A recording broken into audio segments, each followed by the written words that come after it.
Hello, Salford. We are here because we recognize that we are at a really unique point of welcoming everyone back into the sanctuary gradually as people are comfortable, and especially welcoming children back into the sanctuary who have their own unique challenges and concerns. And and so we wanted to give the parents and those who are bringing kids into the sanctuary a little bit more information about where things stand right now as far as COVID cases and vaccination rates, and also as far as what to expect when you come into the sanctuary with kids and what a Sunday morning looks like for a family. So Jen and I have some information for you. I want to share some first about COVID cases and vaccination rates in our county and in the congregation. And then we'll talk some about what it looks like for kids and families who have been present over the past few weeks that we've been gathering indoors, and what some of the supports might be to make that transition easier for your family. So as far as COVID cases, right now in Montgomery County, which has a population of 830,000, the current 14-day average is 10 new cases per day in the whole county. Given that, and our expectation that there will be also undiagnosed cases, we are expecting that currently there is around 1 in 2,000 to 1 in 8,000 people in our county right now is currently contagious. At the height of the pandemic, that was more like 1 in 50 to 1 in 180. For some perspective, now we're talking about 1 in several thousand. That's a decrease of 95% over the past 2 months. So that's 1/20th of where it was 2 months ago. In the county, the vaccination rate of the total population, including children, is 63%, partially or fully vaccinated. In Pennsylvania, the vaccination rate is 61%. Nationally, it's 53%. Some states much lower. Nationally, COVID rates are also declining, although in some of the states with the lowest vaccination rates, there's been a slight uptick. As far as Salford's vaccination rate, we have been asking around to develop as accurate a number as we can, and we are very confident that at least 80% of those 12 and over are now vaccinated. We know of 3% of the congregation of those 12 and up who are not vaccinated. And then the other 17%, we just don't know. We haven't heard one way or the other from those individuals. So our vaccination rate is somewhere between 80 to 97% of those ages 12 and over. And including those under 12, we can be confident that we have at least 67% vaccination rate across the entire congregation, including children. And we expect that it's higher than that. We're just trying to find out what we can be confident of. So as far as in-person worship, attendance has been around 80 to 100. That would include a higher than average vaccination rate. It tends to be more older folks. We've had 1 to 3 known unvaccinated adults present in worship on any given Sunday, and then also probably 3 to 7 children who are not eligible for a vaccine. And I want to show you a picture of what this looks like. So here's a screenshot from last week's worship. And this is what the sanctuary looks like with around 90 people, I believe. And you can see on what's the left here, that's where most people ended up sitting. It's still fairly spread out. And then on the right side, the back half with those little signs on the ends of the pews is the section that is fully masked and distanced. Masks are now only encouraged for vaccinated people.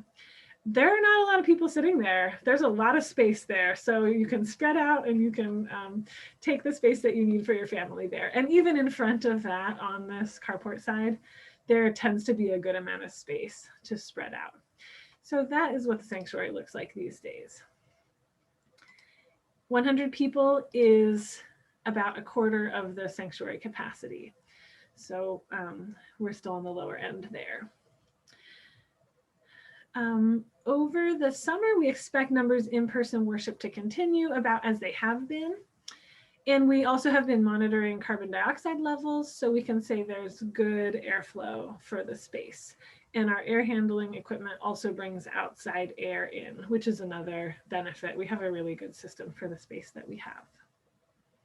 So that's some about just the statistics and the logistics of the space.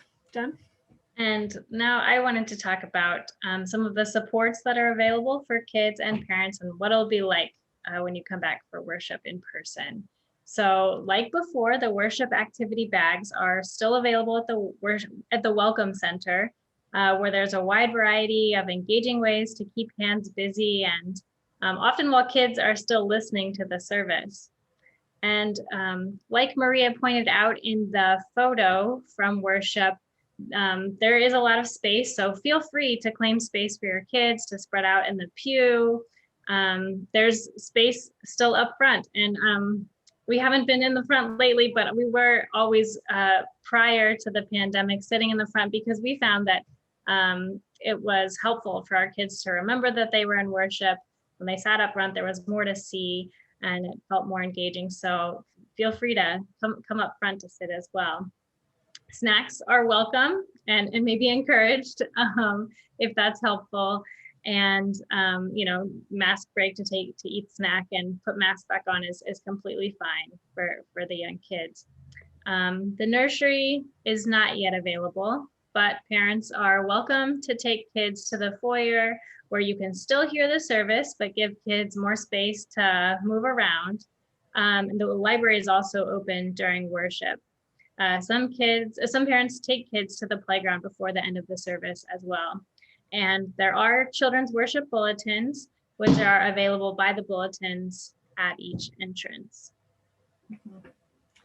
As far as the service itself, we really are working on having shorter services, and we have been keeping the services just around an hour the past couple weeks. Children's time will continue to be a mix of pre-recorded and in-person children's times. And when it is in person at the children's time bench, children will be invited to come up and sit. There are marked spaces about 3 feet apart where kids can sit, and parents are absolutely welcome to come sit with them, either on the floor or in that front bench. Children are also welcome to remain if they're in their seats, if that's more comfortable. I also want to name that throughout the pandemic, some of the older members in the congregation have expressed the most desire to return to worship. And often when we've asked what that is rooted in, it's been out of a concern for families continuing to feel a part of worship. Some of the oldest folks in the congregation really want the kids to know Salford and grow up in Salford, and that's a big priority of theirs. So know that that expression has been made, and what is needed to make it possible for your family to be present and for your kids to know themselves to be a part of Salford, we're willing to do. We really don't hear negative comments about noise from kids in worship or anything like that. That just hasn't been a part of Salford's culture. Now, I recognize that that doesn't change the fact that when kids are raunchy and loud, it distracts you and makes you feel uncomfortable as a parent. But I want you to know that that discomfort does not extend to the other adults who are in the congregation. And in fact, many of the older adults in the congregation have now gone 15 months without being in the same place as young children and are really excited to see these kids around, including all their noise and fidgetiness. So I want you to know that. One more note about masks. Masks are, of course, still required for children in the sanctuary because they're required for unvaccinated people, but outdoors, including on the playground, they're not required. So a little bit of information about the experience of parents who have brought kids to the sanctuary already. So far, it's been quite mixed.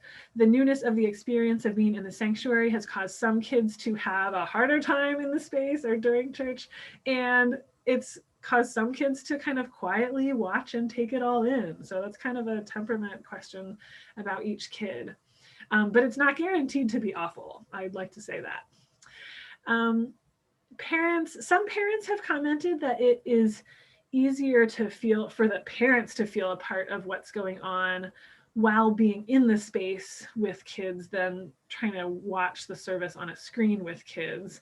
I would say that my own experience has been that it's kind of just all more intense. Like when my son is having a hard time, it feels like it's more distracting, but it is also easier for me to enter back into the worship experience being immersed in it myself. Yeah, and I'll just share from our family that watching the service online, enthusiasm has waned over time. And my almost 3-year-old really doesn't, prior to coming back into the building, didn't have concrete ideas about what Salford was besides Salford on the computer. But we've gone a couple of times now. And although in the moment, the parenting part has been challenging at times, it's been so rewarding to hear the kids saying, when are we going back? Why are we not going back this Sunday? And I want to be at Salford, which is very relieving for me. Yeah, just knowing that being back in the building has reestablished or established a connection for them. Even if in the service itself, there are some challenges. Mm-hmm. So recognizing that this is a really challenging phase that we're in right now, I also want to name that now is a good time to take some steps to ease back into that, whether that looks like just planning the first time you come on coming until the sermon and then leaving, trying the first half hour or something like that. Or maybe just one parent will come with one kid and try that out with just a smaller portion of your family. I would be happy to connect anyone who is interested with an older couple, a couple with grown kids, to sit with and offer some additional support, and we can make those pairs as is comfortable for you, find the right people for your family, just so you don't feel alone when you come in. That might be a helpful way to do this. And another thing is that coming this summer, if that feels comfortable for you, although there isn't Sunday school and there isn't the nursery, some of those major draws, it might be an opportunity to try it out a couple times and experience worship in the sanctuary before a lot of people come back in the fall, kind of experience a smaller, maybe less formal version as a first try, so that when Sunday school starts up in the fall, you've already had that experience. So those are some of our ideas.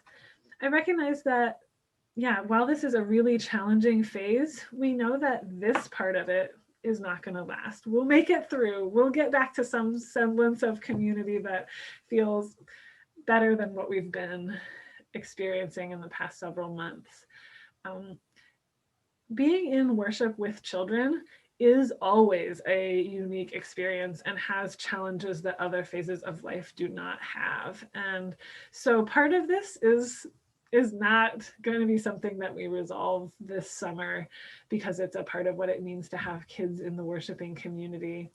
And I want to name how important that work is, how challenging it can be, and how valuable it is to the life of the congregation that you're willing to ask these questions and wrestle with it and try and find a way to both experience worship yourself and have your kids experience it. So Jen and I are both here to talk more about any of this, to talk you through what this means for your family individually, and to do what we can to make Salford a welcoming space for all ages and all needs. So thanks so much for watching.